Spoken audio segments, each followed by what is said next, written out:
So an annual tradition that we like to do on this channel is look back on every single year and pick out some of the top watches released that year and ultimately watches that we covered that year and had the ability to go more hands-on to understand more. So it is that time of the year again for us to look back at some of the top watches of 2024. If you're new to this concept, this is what we do. So we break down some different categories and pick at least 2 watches for each one of those categories to allow there to be more of a, say, lower end piece, or at least one that's more attainable, as well as something to the higher end. But that's all based off of what has come out. Some of this is not going to be as straightforward as others, as I don't want to force something to be if I feel it's not worthy of being on this list. This is going to be my opinion, of course, and these are watches that I've had some opportunity to handle or at least be able to see in person in way more detail than usual suspects that were released throughout the year. So again, this is not a video just looking at watches that were released in 2024. The categories that we're gonna be looking at this year are Microbrands, dive watches, GMTs, chronographs,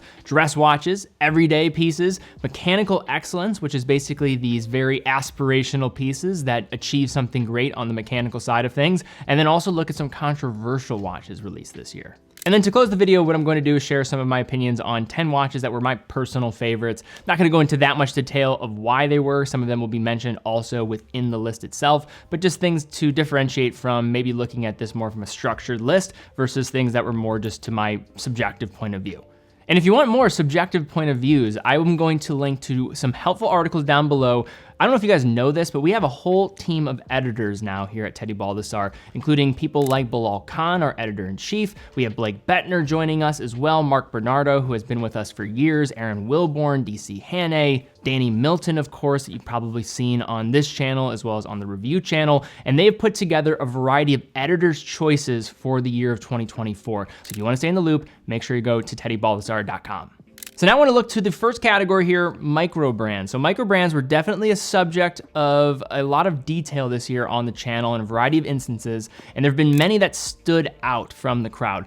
One that I want to start off with was probably one of my favorite watches in general this year. This is known as the Pollen Oh No. And that might sound like an unfortunate name, but this is not an unfortunate watch. It is very distinct in what it's putting forth. If you're not familiar with this brand, this is the Scottish brand that is a sister brand to Ant Ordain. What they did for this release is they collabed with a San Jose type foundry and created this methodical scrambled arrangement of the hour numerals. I've never seen an arrangement of hour markers like this one. It is a very scattered layout, but you could still read the time if you really wanted to. It also has some other things going for it. Looking at a La Joupre movement on the inside, priced around $1,000. That is among the most attainable that you're going to come across in the industry for this movement, 68-hour power reserve. Then you also have a quartz option, which will be priced just about half of the mechanical choice. Moving along to another microbrand that I really enjoyed learning more about this year. So I was familiar with them, but I never seen their watches in hand until I was walking around Time to Watches. And this is a place I always go to, tail end, right before I'm about to get on a plane to go back home after Watches and Wonders. Just get here, take a look at what's on display, a lot of smaller upstart brands. And then I saw this brand displaying at the show, and it is known as Beau Bleu. It's a French brand, but what they're known for is having this unique layout of their hands. They're going to be circular in nature, and what I love about it is you have this large second hand, and then you have the hours and the minutes, and they're going to intersect throughout the day. Basically, any moment throughout the day will create a different visual representation of the dial. And yes, you could say that about any handset, but for these, it just because they're so different than what you'll typically find. Yes, there are some other brands that have sampled with this idea of circular handsets, but throughout the day, you're always going to have a different look, and every minute and every second, honestly, is going to present a different way in which you can look at the watch and how it's going to look throughout its design. And then for the final brand I want to give mention here in the microbrands category, it was a watch that competed in our tournament looking at the #1 microbrand watch chosen by Kevin O'Leary. We had it in our store earlier this year. We had a whole tournament. If you've not seen this video, it's a lot of fun. I don't want to spoil who won it. Let's just say Trafford did quite well, and it came with their Crossroads piece. This was their showcase of a rectangular style, interesting silhouette, syringe hands, but also getting a Miyota 9 series movement and a watch that is around $500 to $650, depending on the version you go for. This watch made an incredible impression in that video, so much so that it seems like these watches have been sold out ever since the release of that video. People seem to really dig these, and I can see why. It has a cool story produced by a gentleman named Nathan. He's down in Austin, Texas. Likeable brand, distinct style, and one that definitely stood out this year.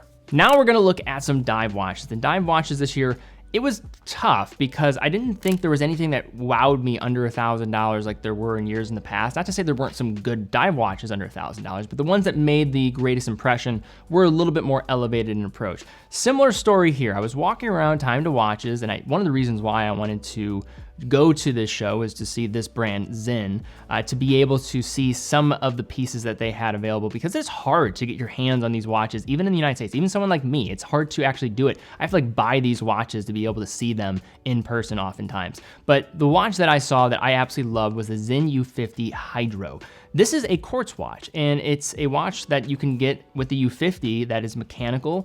So why was this watch it made such an impression on me? It was because of what it looked like in the hand. There's no photos online that are going to do this watch justice. It's an oil-filled watch, and they've been doing this for a while at Zin. They've been doing this since the 1990s, but it is just so shocking to see this in a watch like this. You have many of the characteristics that you'll come across with some Zin dive watches. You have the submarine steel. It's gonna be hardened with that bezel, but the whole point around the oil is to uphold exceptional visibility at any position underwater, so there's going to be no refractions, and it's going to be easy to see no matter that condition. There was moments where I was holding this watch, and I don't have the greatest of photos, so you're just gonna have to trust me on this one. It looked like an LCD or an LED screen at certain points. It looked like a smartwatch, but it's just a watch that's filled with oil, and it completely kills reflections. They also have double AR on this thing. It looked unbelievable in the hands. It also comes with 5,000 meters of water resistance, and just for context, the wreckage of the Titanic is down 3,800 meters. So these next two watches are actually going to be presented together. I actually have 4 watches in the dive category, and these are going to be ones I'm going to pair, partially just because of the theme that's being brought forth and really nothing else. You have the Omega Seamaster Diver 300 meter, the tight wave pattern dial. It was seen on the wrist of Daniel Craig during the Olympics. And then you have the Black Bay monochrome. Similar effect here. You have black and white. There's nothing necessarily crazy going on here, but 2 master chronometer mass market dive watches in the luxury segment that really set a standard for their price range. When we saw the teasing of this watch on Daniel Craig, and I think we're getting a sense of Omega's marketing strategy, but it is working. Everyone's trying to figure out exactly what is going on. We were making Photoshop renders of this piece when we saw what was on his wrist, trying to decipher what was different. What you ultimately got was a 42mm mesh bracelet dive watch. You have the Lollipop second hand that is slightly modified compared to what you see with the anniversary edition, and then that tight wave pattern on the dial that does differentiate from the wave pattern that you'll see with the ceramic versions.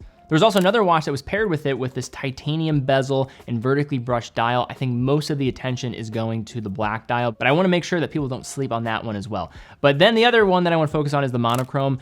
A lot of people have said this was maybe a boring release. It was an expected release, but I talked about this in the review of this model earlier this year, how this was probably from Tudor the most Submariner feeling Black Bay to date. You have the master chronometer certification to go along with it. The new case design is amazing on the wrist at 41mm. If you're familiar with some of the earlier iterations, not the ETA-powered versions of the Black Bay, but I'm talking about those transitional references when looking at the first time that they unveiled the MT calibers within the Black Bay at 41mm, you might be thinking that these are going to wear pretty large, but they don't. This is a completely different case from the 41mm. If you've not done yourself the favor of trying this on, please do. I think there's gonna be a good portion of people that probably initially would have always been like, Black Bay 58, that's the model for me. That is not, I think, going to be the case going forward because of how well they redesigned these cases and how they wear on the wrist. And then one other final dive watch I want to mention in the higher end of things is the Blancpain 50 Fathoms, the 42.3mm titanium case option. One of the common criticisms of Blancpain is that they didn't have a dive watch in the 50 Fathoms that was available at more of this mid-size. Now, you might be thinking 42.3mm, that is not mid-size, but how this watch wears is pretty mid-size. Yes, we have the Bathyscaphe at 38mm, but those are pretty small watches, all things considered, on the dive watch spectrum because of the dial to bezel ratio. These wear like 40.5, maybe 40mm watches on wrist. You get a 42.3mm and titanium case, while also getting a lug to lug of around 47 millimeters. That is around the same lug to lug as a Black Bay 58 for context. And to go along with that, you're getting a 4 Hertz 5-day power reserve 1315 caliber on the inside. It's a beautiful looking movement as well. This is manufactured in the Valley de Joux. This is also going to have hand finishing on the edges of those bridges, free sprung balance architecture, and just a beautiful watch both outside as well as in. And quickly, just to mention, an honorable mention is going to be the Oris Divers date. I don't think people realize that Oris released a completely new dive watch collection this year that answered basically all of the criticisms of the Diver 65. It has better lume, it has 200 meters of water resistance, and also that lume, by the way, is not gonna have that faux effect to it, so more of this contemporary look. 39 millimeters, a case size that they don't dabble with as much. You saw 38, you've seen 40, now 39 splitting the difference. And then you also get a ceramic bezel to go along with that. So this is just a watch I want to throw in there, honorable mention, because I don't think enough people really looked in the direction and answered the call to what I think many people were looking for from Oris. All right, so now we get into GMT watches. And if you remember the last several years, or really the last 2 years, it has been this crazy ride, a flurry of releases, one after the other for GMTs.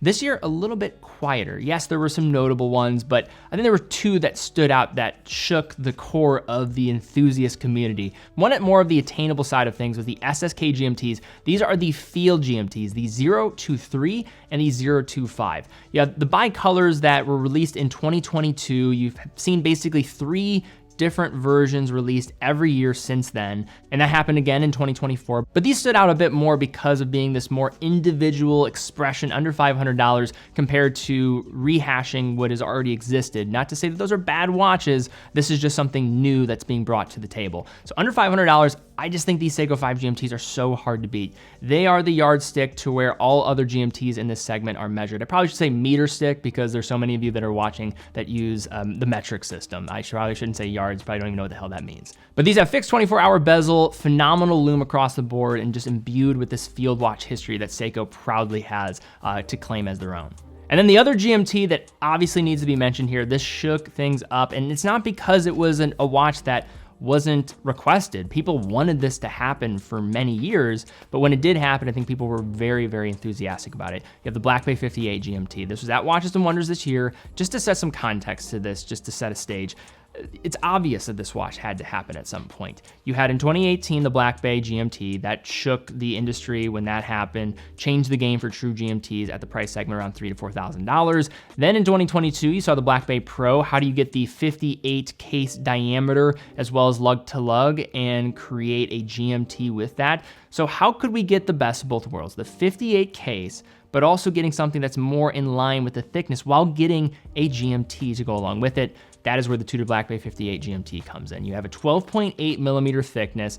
The standard Black Bay 58 is 11.9 millimeters thick. So this watch is closer in thickness to the standard Black Bay 58 than it is any other GMT to date from Tudor in the modern collection.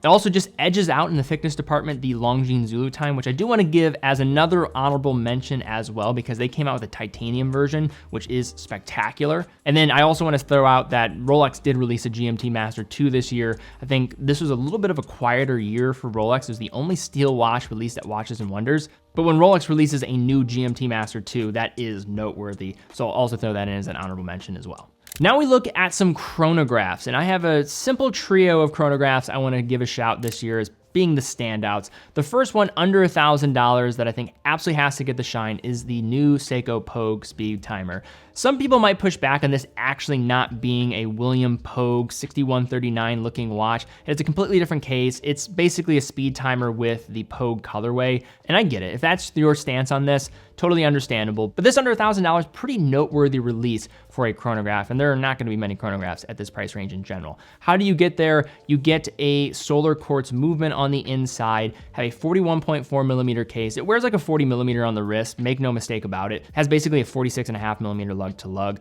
This is an iconic colorway. It's abrasive for some people. Not everyone's going to jive with what this watch is putting down. But if you love the retro charm that this piece is trying to represent, you'll know as soon as you look at this, is this for me? Is it not? It's kind of polarizing in its design. And the speed timer is under $1,000, probably the leading chronograph that you can come across. I know it's not going to be mechanical, but you probably are better off going for a solar quartz chronograph under this price when you consider cost of ownership and some of the other features that come with it, the ease of setting. I love the hidden details with the fuel gauge indication at 6 o'clock with that register, and that will double as a timer when the chrono is in use.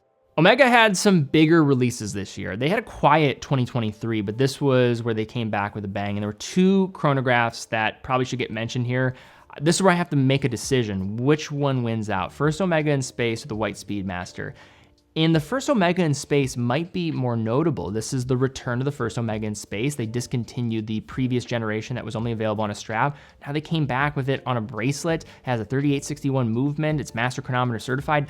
There's a lot to like there, but for some reason, the simple white dial Speedmaster to me was more noteworthy, and I just liked it more in person. That's just my own opinion on things. You may disagree and you might like something else, but I just love the way that the 42 millimeter Speedmaster Professional Moonwatch wears on the wrist. It's just so timeless, and that's really the testament to what makes an icon. You need to have consistency in order for something to be an icon. I interviewed Gregory Kissling. He was the former VP of product at Omega. Now he's the CEO of Breguet, so big congrats to Gregory. But when I asked him what's new with this watch, he was very humble and matter of fact about it and saying, basically a white dial, which is refreshing to hear from somebody that works for a brand. And that's really the truth about this watch. It is just a white dial, but a white dial for an icon that is a pillar of consistency is actually noteworthy. That's why so many people love the Speedmaster, because the Moonwatch DNA, yes, you can say what you want about the many limited editions, the spin-offs of the Speedmaster has become a whole different animal because of all these spin-offs, but the core of what the Moonwatch is has not changed over the last several decades. What they did, added a transparent lacquer on top of this white paint to create this glossy look that basically looks like enamel, and then you know the rest of it, 3861, mirrors what the sapphire sandwich is in the black configuration, now with white. And then one final chronograph I want to talk about here. This is a chronograph from Angelus. And you might be thinking, Angelus, okay, why are we looking at Angelus for a chronograph? This was one of the coolest chronographs that I've come across all year. This is the Instrument D Vitesse. This is a mono pusher chronograph, but the movement is why this is special. You would never suspect, looking at this watch, it's 39 millimeter, it looks like a general 3-hand watch on the front, but you have the chronograph scale on the outside with the tachometer, and the movement was actually developed initially in the late 1980s. So there's a concept from a company known as THA. And this was a collaborative effort between 3 legendary watchmakers. One, you had Denis Flageolet, who's now at Bethune, of course, then Francois-Paul Journe, which probably doesn't need any further introduction, and then also Vianney Halter. And that's where the genesis of this chronograph movement came from. Then Angelus acquired the technology and rights to the movement, and they rolled out this watch this year. What I love about this piece is that, yes, you're getting a column wheel, beautifully finished, manual wound chronograph, but you look at it and you're thinking, wait, there's no way that's a chronograph. It's sneaky, it's well finished, and yes, it is going to be expensive, but for all the considerations that I'm bringing up here, it's probably one of my favorite chronographs and maybe watches of the year. I can't believe I'm saying that, but an Angelus on this list here made a great impression on me. And if you are interested in learning more, my colleague Mark Bernardo did a nice write-up about this. I can link to that in the description down below. Now we're getting into dress watches, and I'm sure there's been a couple other years where I've included a watch from this brand in the dress category winning out, but I'm sorry, I just can't think of a dress watch under $500 that is probably better than this watch, and that's the Orient Bambino. We have the small seconds here. This is 38 millimeter. This is becoming a meme. I'm just mentioning the Bambino. It seems like year after year, but I mean, guys, this is just a really tough to beat watch. I obviously like the Bambino. I think many of you like the Bambino, but it's a great starting point for people in their collecting journey or just want a dress watch. This takes on the Gen 2 V2 dial, which was actually the first watch that I ever featured on this channel way back in the day. Now you're getting a small seconds, 38 millimeters, $300 to go along with it. It's just hard to beat for the dollar amount. There's nothing more that needs to be said. I'm not gonna spend that much time talking about it. There's 4 different versions though. Get lost in it. It's a watch that I also reviewed on the channel this year. Another dress watch that I absolutely love, and it's because of the use of a power reserve indicator at the center of the dial. That's the Longines Central Power Reserve. How about that name? That is right on the money about what this watch is all about. So this was aimed to celebrate 70 years of the Conquest line as a tribute, and being based off a model from 1959. So what this watch does, it has concentric rotating discs at the center of the dial to actually show you the remaining hours of that power reserve left from that mainspring. This is one of the most clever ways of displaying the reserve of power. The only thing that I can think of in this price range that's close is the Metro Power Reserve from Nomos. But you're also getting great size, 38 millimeters for a dress watch, 72-hour power reserve when fully wound. And then one other dress piece I want to talk about is the white birch, the SLGW003. So 2020, you see the release from Grand Seiko of a groundbreaking caliber known as the 9SA5. I've talked about the 9SA5 many times. I'm an owner of a white birch. I love everything about that watch, but really that movement was what made me so fascinated with the watch in general. It was the dial first, but the movement is really why it was so groundbreaking. It's a 5 Hertz 80-hour power reserve caliber that introduced one of only a couple new escapement concepts in the last 50 years that actually saw scaled production. You have the coaxial in 1999, which was acquired by Dr. George Daniels. Omega industrialized it, scaled it in its production. And you also have the 9SA5 with its dual impulse escapement. If you want to learn more about the dual impulse escapement, I would just look to some of the conversations I've had with Joe Kirk, as well as my review of the white birch. But basically the theme of it is to have a direct and indirect impulse of energy and having a constant stable force. But to have 80 hours of power reserve, 5 Hertz, that is tough. So you have to have an escapement concept that is lightweight and is able to be efficient with its use of energy. But now this watch takes the dual impulse escapement. How do you present it with a manually wound caliber on the inside? That's where you get the 9SA4. So looking outside and then in, you have the brilliant hard titanium case, which is a material choice that's not often used by Grand Seiko. This is very rarely used, actually. One of the watches that famously uses this is the Kodo, just to give a concept of how rarely this is going to be used. It's a material choice that is saved for the best that Grand Seiko has to offer. And will also have a different coloration and shares more consistency with precious metals like platinum. But probably the coolest feature of this watch, it has a lot of the same aspects of the 9SA5 that make this a special movement, the 80 hours of power reserve, but how this watch winds is amazing. So just to explain what's going on here, so when you wind a watch like this one, you're going to have a crown wheel, but then you'll also have a ratchet wheel, which will also allow that barrel or that mainspring to be fully wound. Another key element to allowing this all to work is a click. A click is going to allow that rotation so that the watch can wind. In most cases, a click is going to be on a fixated point. This one is going to be on a slide. So as you rotate the crown, you will then see this little click move up on this slide, but they've also went in to add an additional detail. It is shaped like a wagtail bird. That is a bird that is commonly found in the region by the Shizukuishi studio. And similar to the Kodo, where you have this full sensory experience, you have that here, both with sight but also sound, as it is a nice thing to listen to when you wind this watch. Now we have everyday watches. The first one I want to mention more towards the under $1,000 end.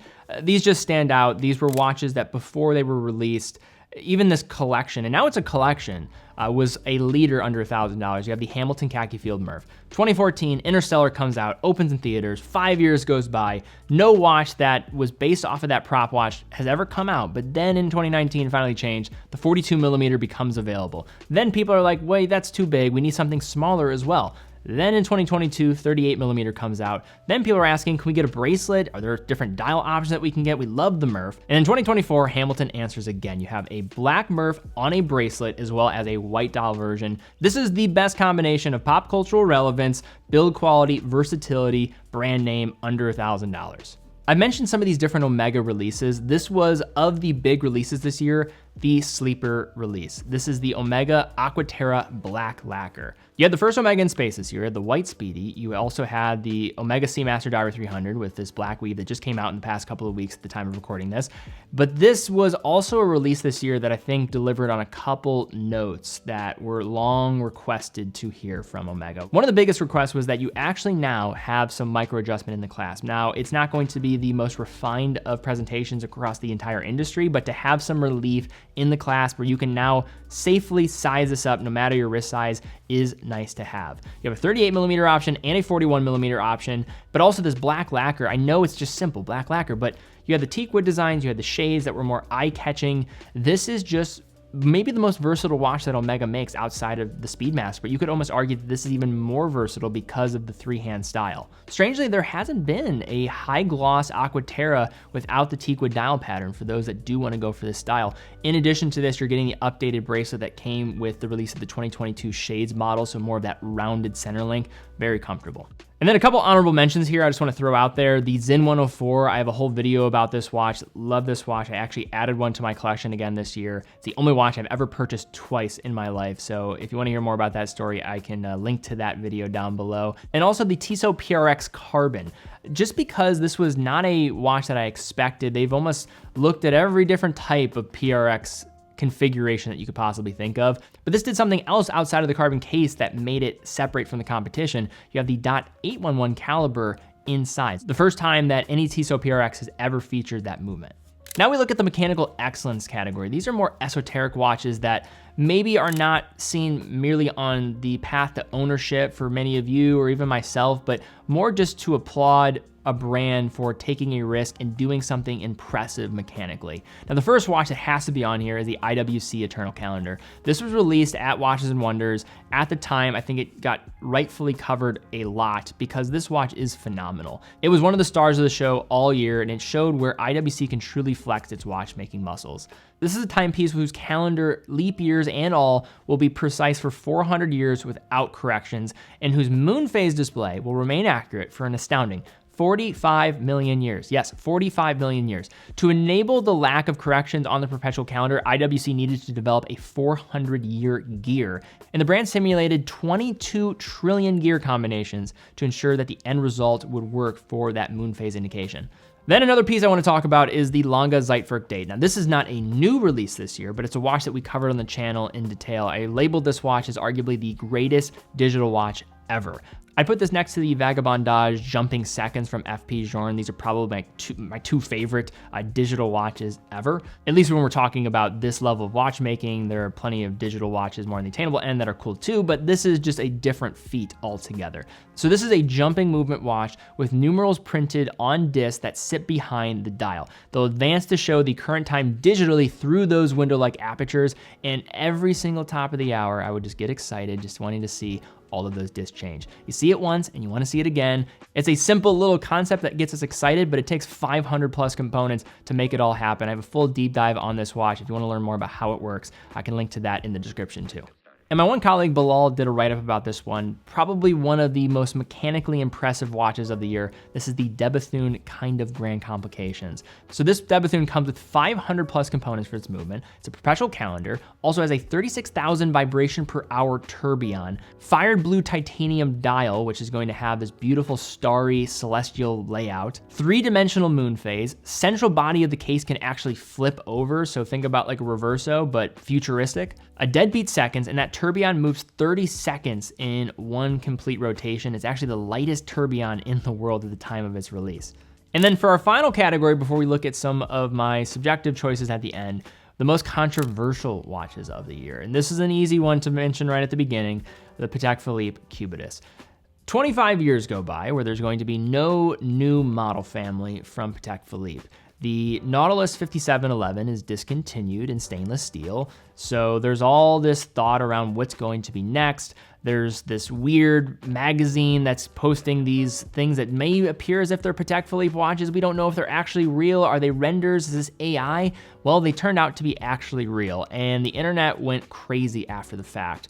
The end result of the Cubitus is a piece that has some overlap with the Nautilus, obviously, some Aquanaut in there. It's a 45mm watch, and there was just so much buildup to see what Patek Philippe would do, and the way that this watch leaked out, where people were maybe thinking that maybe it was real, maybe it wasn't. A quarter century in waiting, and it just created this storm on social media. I've been able to see the watch itself nowadays, and I don't think the watch itself is the reason why so many people are being hard on it. And it's an absolutely fine watch, but Patek Philippe is more than just a fine brand.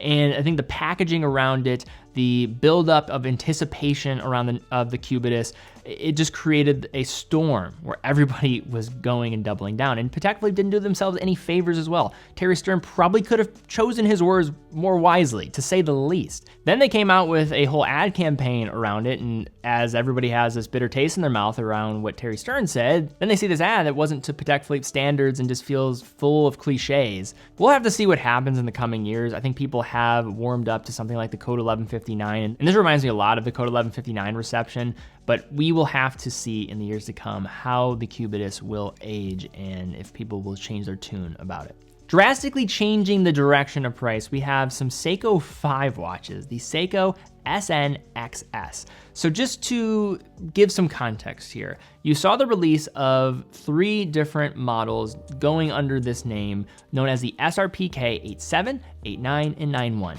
If you're familiar with the Seiko 5 lineup, you probably have heard the SNXS. This is a fan favorite from the former generation of Seiko 5 with the 7S26 movements. You could get them for around $100. They were inferior watches to what Seiko is producing nowadays, but because of all the overstock levels, you could still get them at the time of the release of these watches for around $100 or so. So this is where the problem comes in. The initial retail price for these new SNXS models, yes, they have the 4R calibers on the inside. You do get some added benefit. I think they do look better too, but they were $395 out of the gate. They've since been marked down to around $300, but that's probably where the initial starting price should have been, not where the markdown prices should have been for Seiko. But this is one of these rare instances where you could still get through regular channels like an Amazon, a watch that was of the former generation for like $100, and then a new one comes out for closer to $400. Well, yeah, people are going to react in a certain way. So the pricing mismanagement on these, I think, led to a lot of pushback on them, despite looking great, though, in my opinion. And then one other brand that had definitely a lot of conversation around them this year was Vermont. So Vermont, UK brand, I think they have some pretty distinct design identity, and I actually think some of their watches look quite nice. But one of the challenges this year was they did a redesign that I think made some of the people that love the brand feel maybe alienated compared to what made them feel so proud of owning one of their watches in the past. Because they did have this distinct design language. They went a little more down market. So it almost seemed like they're trying to please everybody. And then when this happened, a lot of people at Watches and Wonders were talking about the brand, saying that this wasn't the right move, the new logo is not the way to go. And now that there's a lot of competition at that price range, which I think is all fair criticism. Similar to the Cubitus, we'll just have to see how this rebrand will unfold. The initial reaction was definitely shaky. I have seen some watches from them recently though that I have liked, like their Super Marine full ceramic in that jungle green. That's a really sharp looking watch, but we'll have to see if that rebuild will now generate some more stability in the years to come. But now we get into my top 10 watches of this year that I just enjoyed. First is gonna be the Lange Zeitwerk. Love this piece. I have a whole review on it, so definitely check it out. Crador with the H2, I was able to see the Micro Artist Studio this year, and it gave me a whole newfound appreciation for what Crador is and Grand Seiko is. If you want to watch my tour of Shinshu, I would absolutely recommend it because you get a window into how these watches are made. I also had a sit down with Joe Kirk from Grand Seiko. We talked about Crador solely. I think it's the only level of detail that you're gonna find on the internet talking about Crador as a brand, because there's not much information out there about the brand. So if you wanna learn more, check that out. Another Grand Seiko, since we're just going in order here, just felt like it was good to batch these together because it was top of mind when I was putting together this list, is the Genbi Valley from Grand Seiko. This was one that was limited, very small numbers, and I'm very upset about it because it is one of the coolest dials that Grand Seiko has ever made. It comes with this ever brilliant steel case, then a light green scramble of these geometric shapes, has a 9SA5 caliber on the inside. I just love the way that this watch looked. It was such a beautiful dial color, and that texture was amazing. Another watch that has to be on here, this watch blew me away when I saw it in person. This is the Pano Lunar Inverse. I'm wearing a green dial Panamatic Lunar right now on my wrist, but that watch is on another level compared to the one I have on right now. Not to say this is a bad watch, I absolutely love it, but this piece, you have a fully exposed reverse side of the base plate that is going to be finished with a beautiful decoration pattern. And then as you look at some of the details, you have the engraved balance bridge, double swan neck regulation system, you have the panorama date, and then the display for the moon phase, which is going to be actually using a true realistic photo that they got from NASA to showcase that moon, and then aventurine for that spacey backdrop, which looks phenomenal. This is not an inexpensive watch, but unbelievable when you get to see it in person. I talked about it earlier, the moon watch in white. I mean, guys, I know it's really simple, but I just love the way this looks. I will definitely get one of these for my collection at some point as these start to become more readily available. The Murph watches, absolutely love these.